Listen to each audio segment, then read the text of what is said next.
Hello guys, welcome to another episode of AK Speaks. So today again I would like to talk about disobedience. The scripture is so interesting and so very important for us to learn a lot from.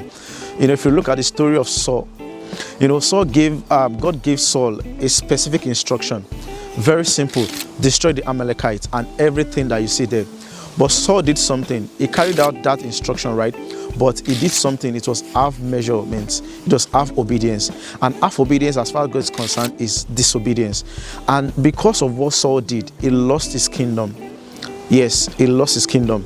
But the interesting thing about that scripture was that after God made a pronouncement, when God told Samuel that Saul had lost his kingdom, it took 15 solid years before that happened. He was still on the throne before David came on the scene. Sometimes in our lives, we disobey God's rules, we disobey his instructions, and we feel like, we've gotten away with them. I want you to understand that as far as God is concerned, every instruction he gives us are very important. We need to go back to the drawing board and look for all of those things that God has given us as instructions. You need to run with those things. Yes, don't go out with half obedience, or rather still, don't go out not obeying God. You need to prioritize everything that God has told you. And I pray for you today that going forward, you begin to take the instructions that God has given you so seriously.